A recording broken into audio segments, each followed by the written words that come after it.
much appreciated for the weather.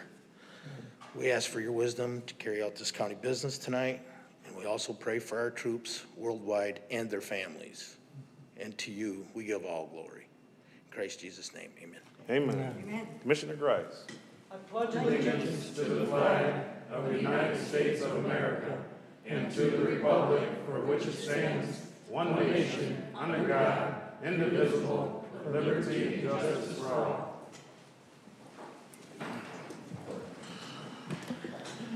Roll call, please. Commissioner Lee? Here. Commissioner Marquetti? Here. Commissioner Langley? Here. Commissioner Lawrence? Here. Chair Jones? Yep. Commissioner Barrera? Here. Commissioner Northrup? Here. Commissioner Grice? Here. All right. Commissioner Langley. Yeah, Mr. Chair, I'd like to make a motion to approve the agenda. Second. Motion on the floor and support.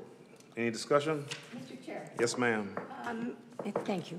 I would like to remove H, Resolution R-22-2026, and would like to postpone that to a later date, which will be determined at some other time. And then I would also like to let me find it. And here it is. Number 5, M-79-2026. I would like to move that to the first meeting in June. Okay. Anything else? That's it? That's it. Do we need a amendment to the motion for that, RJ? Or that's? Just been allowing the change, right? Yes, so we just keep doing like this. All right. Anybody else? Which motion's getting postponed? The, R-22-2026 and under new business. M-79-2026. Yep. Number Okay. 5. Under new business, it's number 5. All right. All in favor, say aye. Aye. Any opposed? Agenda is approved as amended. All right, public comment. This is for agenda items only. It's limited to 3 minutes per person. The floor is now open for public comment. Floor is now closed for public comment. Public hearing, M-75-2026. Mr. Chair, Yes, sir. I move to open the public hearing for the Community Development Block Grant, the application for the Whole Home Performance Program. A second. Motion on the floor and support. Any discussion? We need roll call for that one? No. No. All right, all in favor say aye. Aye. Any opposed? Floor is now open for a public hearing. Mr. Chair. Yes, ma'am. I move that we close the public hearing M-76-2026, a motion to close the public hearing for the Community Development Block Grant, CDBG, application for the Whole Home Performance Program. Second. Motion on the floor, and Mike Grice seconded. Any discussion? All in favor say aye. Aye. Any opposed? All right, floor is now closed. Presentations. Madam. You have to push the button in the middle so people on YouTube land can hear you. It's going to go viral. Oh, boy. I will cut your mic. There's nothing viral that ever comes out of my mouth, so. Hi, thank you for having me. It's been a minute since I've, well, really not that well. Yeah, I guess a minute ago, probably last year about this time when we talked budget. So I appreciate the time. I'll make it brief, but I wanted to give you an update on what we have been up to. The sheet provided, the one on the screen there, is the one we're just going to briefly review as an overview of what's been going on at the health department. In short, I'll be honest, not a great year. If you ask a lot of people around our office, most of us would say this year has been harder than COVID pandemic times. As a business, as employees, there have just been significant challenges that have We've had to overcome, and we are working towards still overcoming them, but I want to be really honest about where we're at and not pretend like it's all flowers and rainbows. At the same time, talk to you about some of the things we've been doing to address the challenges before us and truly still looking ahead for the future. So if we look at that sheet, I kind of would like to talk about 3 things that defined us in 2025. Instead of going through the entire annual report, which I will give you all a copy of before I walk away, I figured it's best to sum it up in 3 parts. So the first being funding volatility really tested our system. Back in March of 2025 is when those stop work orders came from the federal government. This was a huge hit for us. We lost $650,000 during that stop work order. This was a grant that we actually had prior to COVID. During COVID, so it started at about $250,000 pre-COVID. During COVID, it got bumped up to $650,000. We always knew that that would go away. We were anticipating that, but what we did not anticipate was the entire wipe. And so with 7 days, we had to close that grant. We had to close anything associated with the funding of that grant, and unfortunately, that didn't come back. So with that, we had to lay off 3 staff. Really, we should have considered more. However, to maintain our minimum operations, we felt like it was best to absorb through our general fund some of that hit to see if we couldn't give ourselves some time over the next 5 months to write our budget to be able to continue offering services. Just for context sake, we have 1 nurse that serves Cass County. We have 1 nurse that serves Van Buren County, and then we do have, specifically for this grant, so focused on communicable disease investigation and immunizations. And so we didn't have a choice. We cannot cut that 1 nurse. So we had to figure out some ways to fund that position. The state did give us $74,000 to try to offset the loss. 74,650. We appreciated it, but of course that was just one time meant through the end of last fiscal year. And so that was a challenge in and of itself.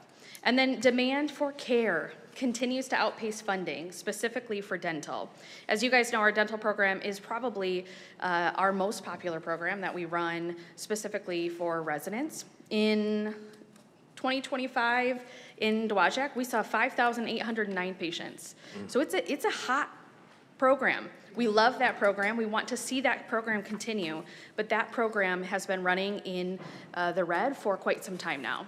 And we are continuing to make adjustments to see what we can do to, again, balance that budget. But I also want to be really honest about where that program stands.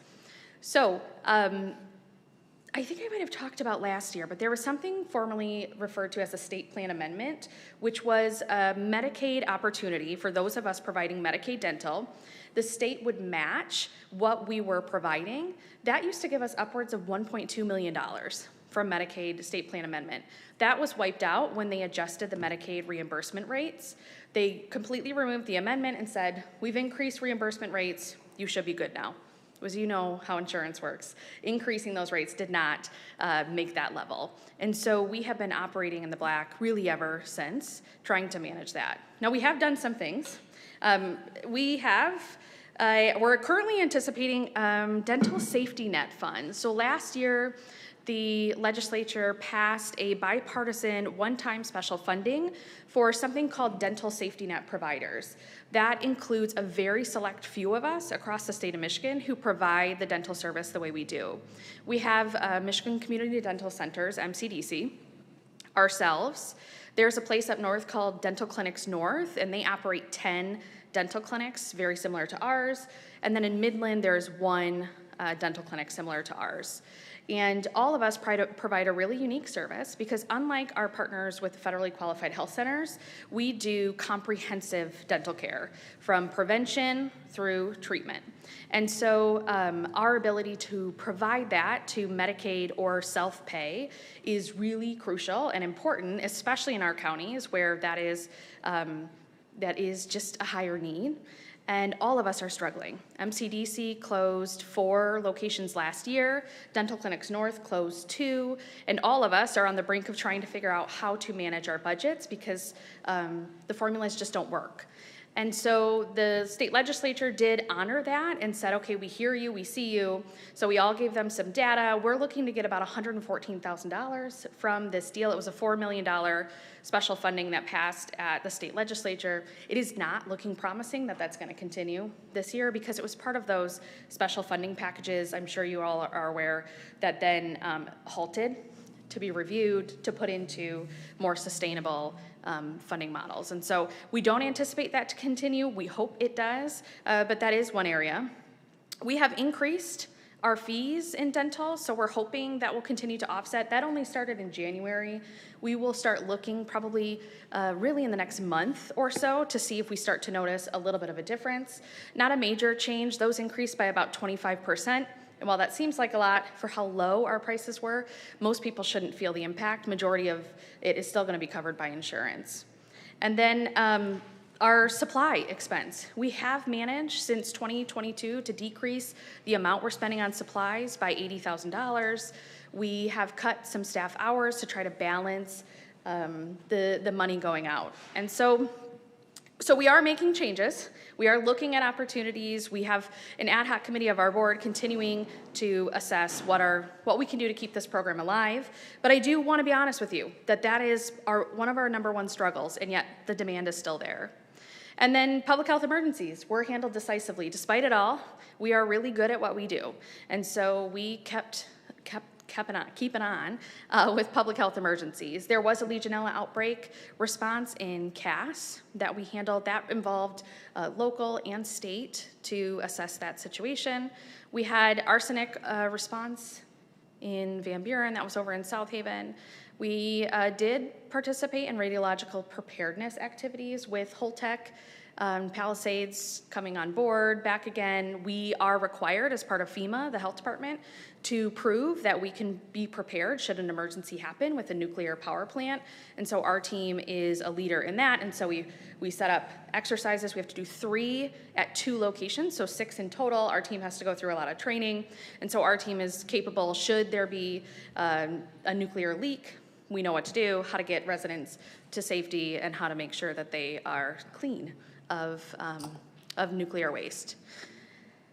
You can see on the right there the financial review, just a little highlight of what we're looking at. So we started our year with a budget of about $7 million. Obviously, we decreased that at 7.5. Your appropriation, thank you very much. You did provide that increase this fiscal year, which has been much appreciated. So last year for 2025, it was $293. And then, as you guys all know, the Veterans Dental Grant did shrink a little bit for our health department, and so we saw 6 veterans as part of the Veterans Dental Grant here in Cass. Moving forward, what we're focusing on is recognizing that stable funding matters more than program expansion. We've spent a lot of time in the last 5 years really looking to expand some of our programming. We're shifting a little bit to focus more on how do we ensure just the bare bones of us is stable enough that we can continue to respond to public health emergencies locally. Dental sustainability, of course, is still our biggest structural risk, and we are prepared, though not immune, to future system shocks. And so this is kind of where we're at right now. We're focused. I have every reason to believe that we will be successful. We, aside from just dental edits, we have also adjusted a few other things to balance our budget. For example, our PTO cash out. We previously offered a cash out to employees 2 times a year, and we had no cap on that. To give you an idea of how much that cost us, in 2025, that cost us $150,000. And this year, we adjusted that. We now only offer a PTO cash out 1 time a year, and you only get 50% of the value if you cash it out. It worked. Only 2 employees actually went for it this year. We spent $5,000 in the PTO cash out. So that was a noticeable change in our budget. We did increase service fees across the board in our EH program and for our tuberculosis fees, which has already shown an increased revenue of $753,000. We eliminated $26,500 in credit card fees. We were previously absorbing credit card fees. Those are now being absorbed by the residents who use it, in part because we can take cash or check without it. And so we felt like the taxpayer should not be absorbing, nor should they have to legally absorb those fees. And then we did purchase 4 vehicles with a grant we received and saw $31,000 in decreased expenses for mileage, et cetera. And so we are doing things, and we're excited about some more projects coming down the pike. We do have an infrastructure grant that we are holding on to through 2027, so we'll see a few more odds and ends changes. Of course, we've updated our website, we've increased and changed our Wi-Fi, some of our IT technology, some infrastructure pieces with that grant, but we are really looking at our stable funding and what we can do to make sure that we maintain services for the community, specifically those for public health. And I'll pass out annual reports so you each can take one, read it at your leisure. Roseanne and I are on that board, and we are very, very fortunate to have Ms. Persky there, because you are very good at what you do. I'm very passionate about what I do, Oh, and yeah. appreciate that. Yeah, and anytime I've ever called her, I've got a in detail to the point where I'm like, all right, stop, I got it. Any questions for our health director? None, I have none, but thank you, Danielle. Thank you. And Appreciate you your can time. pass it out to us now? Yeah, if Yeah, that's you fine can with probably hand it to her and she'll pass them around. Thank you.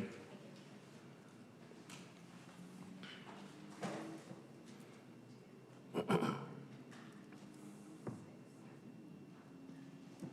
need one? No. I'll give you mine, since I'm on that board.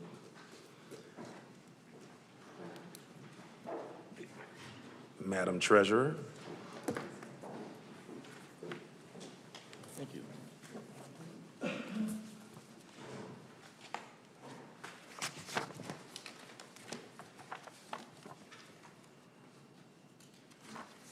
Tonight, I want to provide a brief overview of the 2026 foreclosure report. As treasurer, one of my statutory responsibilities is the collection of delinquent property taxes and administration of the foreclosure process. While foreclosure is a part of my job, our office continues to focus heavily on prevention, outreach, and keeping people in their homes whenever possible.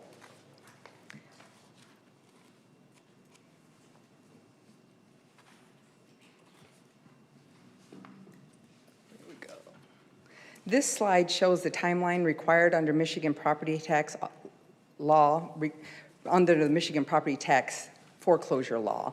Property taxes become delinquent on March 1st following the year they were levied. By law, those unpaid taxes are returned to the county treasurer for collection. The process then continues over approximately 2 years and includes certified notices, personal visits, publication, show cause hearings, judicial foreclosure hearings, and before foreclosure could occur. My office goes well beyond the statutory notice requirements. We work very hard to contact property owners early. We explain the process, set up hardship payment plans when appropriate, and connect residents with resources before they reach foreclosure. This slide is one I am especially proud of. Since 2013, foreclosure totals in Cass County have decreased nearly 80%. In 2013, there were 78 foreclosures. In 2026, we've achieved the lowest total ever since Cass County became the foreclosing government unit. These numbers show how that proactive outreach does work. Through expanded communication, hardship plans, personal contact, payment arrangements, and other foreclosure prevention efforts, our office has helped many residents avoid foreclosure while still fulfilling our responsibility to collect delinquent property taxes and support local taxing units. This chart tells an important story. Although foreclosure numbers are at historic lows, the number of parcels rolling delinquent is actually at the highest it has been since 2011. In 2026, 4,804 parcels rolled delinquent to the Cass County Treasurer. That's 359 more parcels than in 2025. At the same time, the delinquent tax revolving fund expenditure amount, which represents the advances that we make to those local units, also reached its highest level at approximately $7.48 million. That's the buy-up that we do every year. So while we are successfully preventing foreclosures, we are seeing increasing financial pressure from rising delinquent tax amounts. This reinforces the importance of maintaining strong reserves as we are a self-funded county and recognizing that more families in our county are struggling to afford property taxes.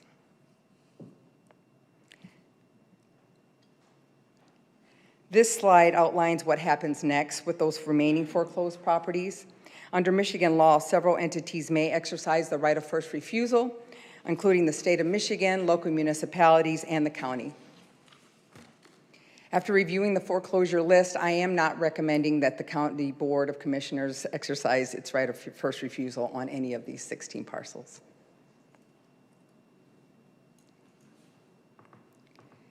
The remaining foreclosed properties that are not otherwise transferred will move to the public auction, which will happen on Thursday, August 6th. It will be an online auction. Anyone who's interested in registering for that auction or bidding on these properties can register at www.tax-sale.info.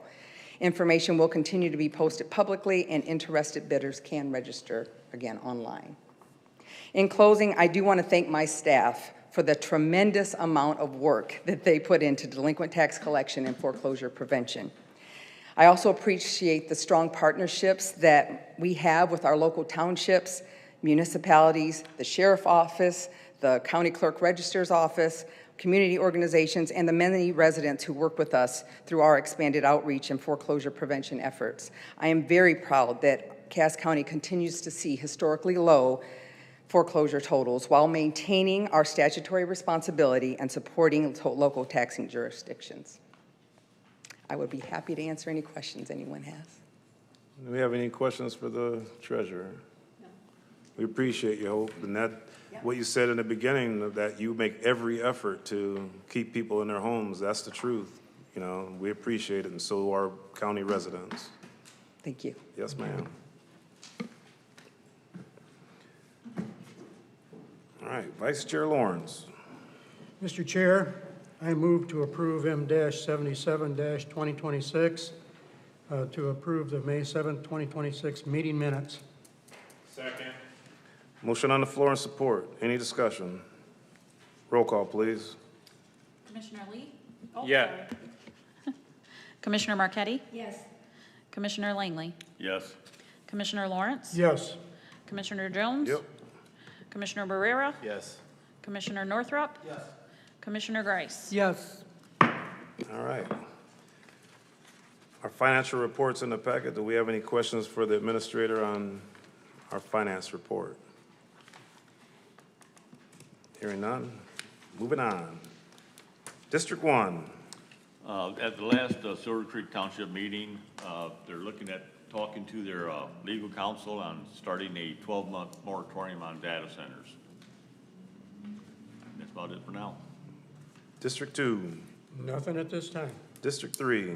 Yeah, I guess have a comment. It's, I had a few phone calls about last meeting. Wasn't good. So hopefully we can put this all to bed. There was something said about somebody talking under their breath. That was me. And that was not directed towards anybody. That was strictly frustration over this whole thing. And I apologize if anybody was offended. I definitely will apologize for that. And if we need to take it any further, I'll stay after the meeting and we can deal with it. But I got involved in that prosecutor and I had no clue how this thing was just so toxic, or, you know, it was just bitterness. And I have no experience with this whatsoever. And it was from all sides. I mean, everybody was guilty on this one. And where I come from, I've been in the timber business for 40 years. And when you have something like that in my line of work, we have to take care of it very swiftly and decisively, because people do get hurt out there with that kind of animosity or whatever it is. But so that's where I stood on it. I feel really bad that we couldn't rectify this whole situation. I take a lot of responsibility for that, just because I'm not experienced on taking care of that. Moving forward, yeah, I think maybe the county needs to get somebody a little more qualified to handle that than a woodcutter, you know. So I hope that everything can move forward. Looks like tonight this meeting's great. Things are relaxed, and I just hope that this keeps moving forward like this so we don't have this problem again. And that's all I have to say about it. Thank you, sir.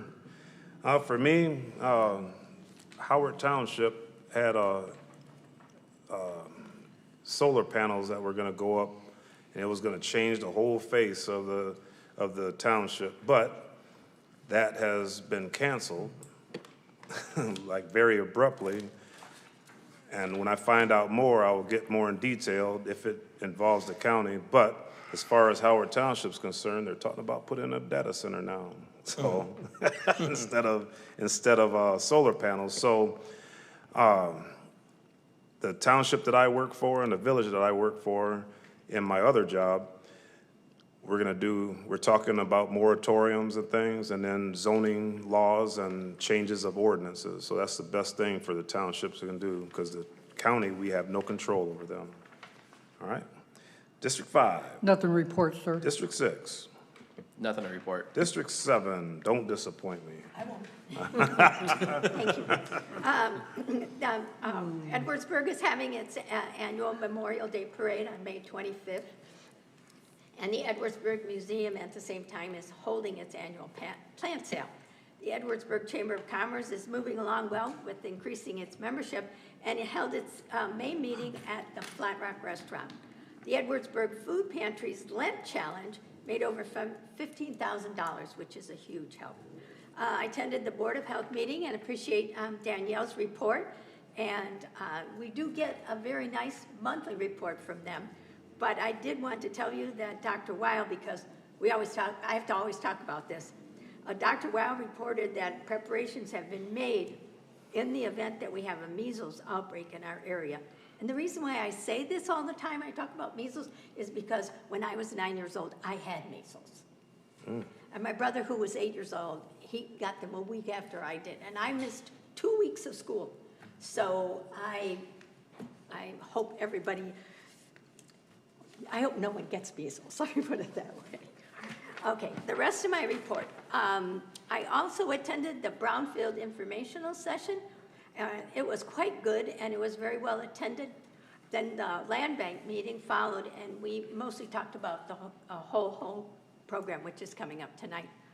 The Board of Public Works met just yesterday, and regrettably, the documents were not ready for signing.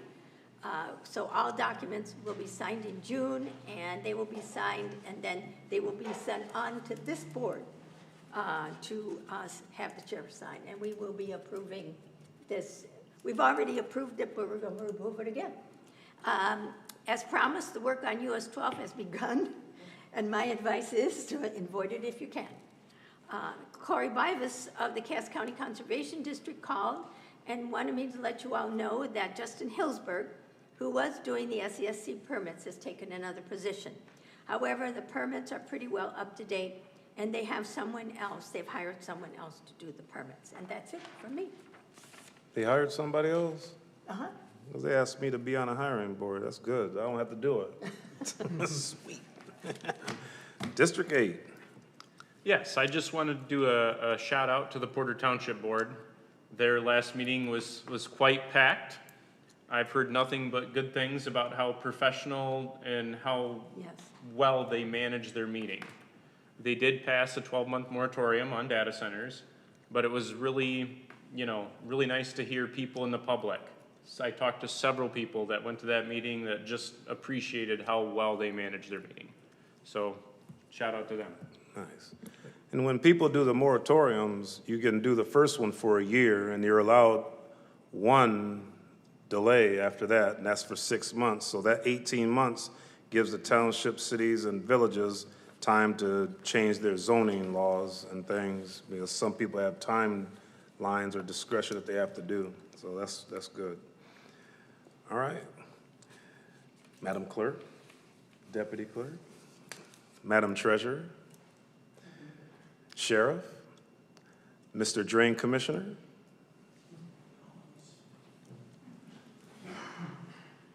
You walking up here with a smile, I don't know. Spent the day in Lansing on Tuesday. That was quite interesting. Yeah. One of the subjects came up was Treasurer Anderson was hitting on is property taxes and property owner fatigue on the property tax bill, and how the drain office fits into that as we're on that winter bill. So met with Senator Lindsay and some staff from Representative Packett's office. But I also got to talk with some other people. We were at Mac's building on the second floor is GCI. That's kind of who runs our association. So it was constructive, but obviously there are some pain points. But there were some proposals to turn the drain office over to the road commission, make every project potentially have to be approved by them. Unfortunately, they didn't go to the road commissions, and apparently my understanding is that the road commissions really are not prepared to take that on. No. And when we are receiving those calls, you got to understand they're receiving those calls too. And so anyway, so most of that's going to be killed off is my understanding. And so, but it was a long day. You know, sometimes it's necessary. It's been a few years since I went up and provided testimony. I would probably not hang out there too often if I were you, but it was interesting. And so anyway, it was a good exercise to go through. They're still working on budget, et cetera, so they're really not doing much. I know that, there was talk of do away with the SET, right? 6% SET, so then that would obviously ruffle a lot of feathers, how that's going to be replaced. Revenue sharing, which is obviously very important to counties. They keep telling that they're going to somehow make that whole, but, their track record on that has not been great. No. So I would say something for you guys to keep a little eye on as far as how that works. I did get a chance to talk to Dina Bosworth a little bit about it. She was very busy that day, though, so anyway. Yes, sir. All right. No unfinished business. So for the next one, for under vice chair discussion, that's my idea. I'll start this. So I've got a pre-written, I wrote it myself, not AI. The comments on the 7th were unfortunate and resulted in my belief because of partial information, a little bit of misinformation, and too quick of action, which all should have been done in a closed session or privately between two individuals. I spoke with Commissioner Lawrence the next day after receiving several phone calls from elected officials and residents across the county and from other counties, asking me if there were going to be any talks of removal, resignation, censure, or some kind of disciplinary action. So after consulting with the county attorney, because this is a big deal, we don't have any policies to cover any of this, and our current bylaws are unclear of any of these processes. It's nothing there. We don't have anything. So before I move on to my next thing, does anybody else have any comments that they want to speak? And if not, or if so, please do, but if not, like Al said, we're going to put this to bed. Any other comments? Yes, sir. Turn your mic on. Turn your mic on. If we don't have a policy, maybe this should be referred to the policy committee in that we research it, see what we can do or what we need to do. That's my next statement. Okay, thank you. Anybody else? All right, so with that said, I move that we send this in total to the policy committee to discuss any proposed changes to the bylaws,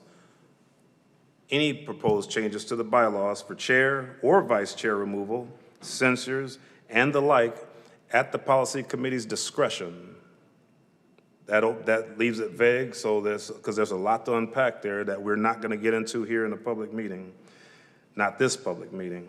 So, and this is not to target anyone currently. I'm going to say that again. This is not to target anyone currently, but this is to protect the board's integrity for future commissioners, future elected officials, and future things that might happen in this county after this board is gone. I so move. A second that. Motion on the floor and support. Any discussion? All in favor say aye. Aye. Any opposed? All right, let me go back to mother screen. Number 2, R 23-2026, resolution authorizing Treasurer Hope Anderson as a certifying officer, Cass County's whole home performance CDBG application. I'd like to make that motion. Second. Motion on the floor and support. Any discussion? Roll call, please. Commissioner, sugar. Commissioner Marquetti? Yes. Commissioner Langley? Yes. Commissioner Lawrence? Yes. Commissioner Jones? Yep. Commissioner Barrera? Yes. Commissioner Northrup? Yes. Commissioner Grice? Yes. Commissioner Lee? Yes. Resolution passes. Number 3, R 24-2026, resolution authorize extending existing payoff on note for Barron Lake until July 1st, 2027. Mr. Chair, Yes, ma'am. I move we approve that resolution. Second. Motion on the floor and support. Any discussion? Another roll call, please. Commissioner Langley? Yes. Commissioner Lawrence? Yes. Commissioner Jones? Yep. Commissioner Barrera? Yes. Commissioner Northrup? Yes. Commissioner Grice? Yes. Commissioner Lee? Yes. Commissioner Marquetti? Yes. Number 4, motion to approve M. Coles Academy Assistance Program budget adjustment.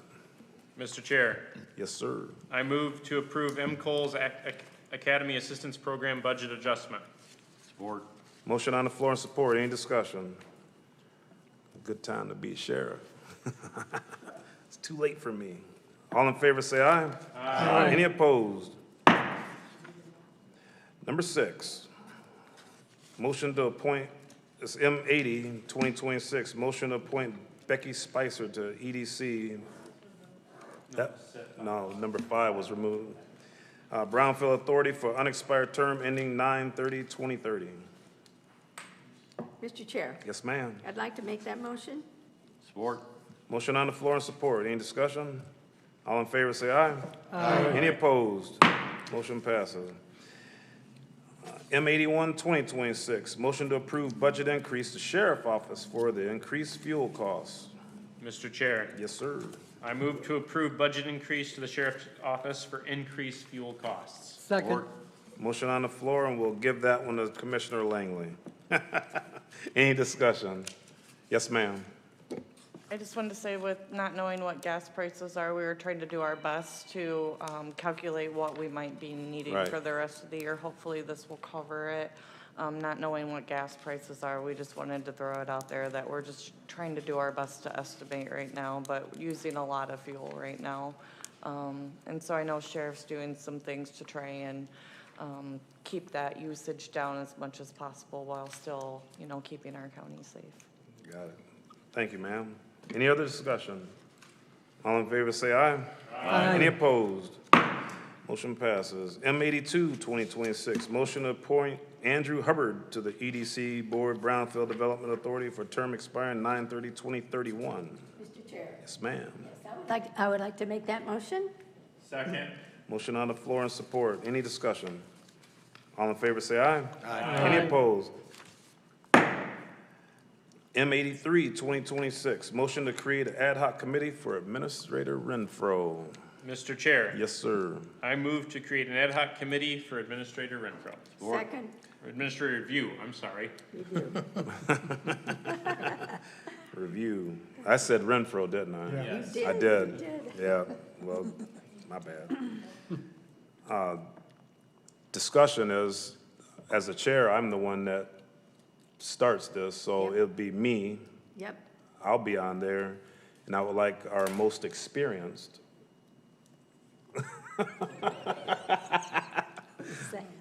I got in trouble by using another word earlier. Our most experienced commissioner. And is there any, I'll leave it up to the board for that third person. I'd like to be on there. Okay. All right, so me, Roseanne, and Commissioner Barrera, and then that include the HR, and I think that's it. All right, and so I'll get with Beth when we get back, and I've got a review process thing that we've used before, and we'll do that, because I missed the 6-month one. And I will take the blame for that. All right, all in favor, say aye. Aye. Any opposed? Motion to approve receipt and distribution of fiscal year 25 and 26 Convention Facility Development Fund revenue in accordance with statutory requirements. Mr. Chair, Yes, ma'am. I'd like to make it that motion 84-2026. Support. Motion on the floor and support the Langley again. Any discussion? Yes, Mr. Chair. Yes, ma'am. I do have a question. So that money that we received, what is that used for? What do we use that for? For the convention facilities, money is sent over, it goes into the general fund, but we do have to remit 40% over to Southwestern Michigan Behavioral Health for their substance abuse portion that they take care of for the county. So, but Okay. it's just going into the general fund, the other 60% that we keep. Okay. Thank you. You're welcome. All right, any other discussion? All in favor, say aye. Aye. Any opposed?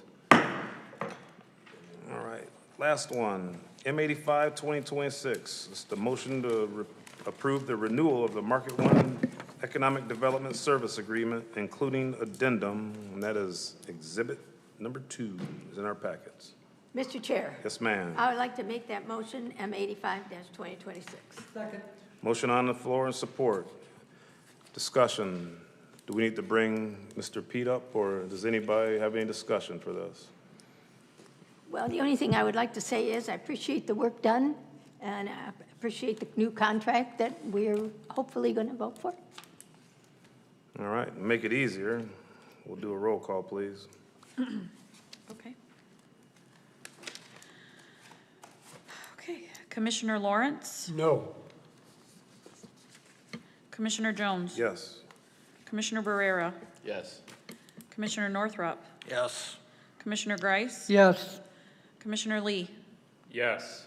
Commissioner Marquetti, Yes. and Commissioner Langley. No. That is 2 noes and 6 yeses. All right. Motion passes. All right, public comment. Congratulations, Mr. Pete. Public comment, this is limited 3 minutes per person. Attorney, you have to push your button there in the middle. There you go.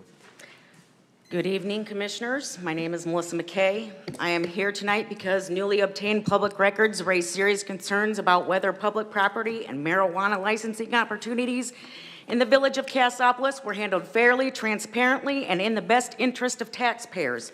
On June 5th, 2020, manager's report states that the village manager, Emily LeGros, had already been working with prospective investor for several months regarding approximately 15 acres of village-owned industrial park property for $1 and a projected multi-million-dollar investment. On June 24th, 2020, the village entered into a purchase agreement with High Top Buds for approximately 15.65 acres under substantially similar terms. Then on July 1st, 2020, before the marijuana ordinance and application materials were formally adopted, the village manager, Emily LeGros, emailed Representative High Top Buds draft ordinances, applications, and administrative rules. That same email discussed optional village-owned property for possible use as a dispensary, included an offer to quietly work on pursuing that angle. Yet the village's own ordinance states marijuana applications did not officially open until September 1st of 2020 as a first-come, first-served basis. Then on September 23rd, 2020, the village entered into another agreement involving an additional property, including the former Village Hall at 117 South Broadway. That timeline matters. It suggests one company was negotiating for public land, receiving draft licensing materials, receiving individualized assistance, and gaining access to multiple village-owned properties before and or immediately after the public application process opened to everyone else. I am not asking this board to declare that a crime has occurred. I am asking this board to recognize that these records raise legitimate questions about public integrity, equal opportunity, and the handling of taxpayer-owned assets.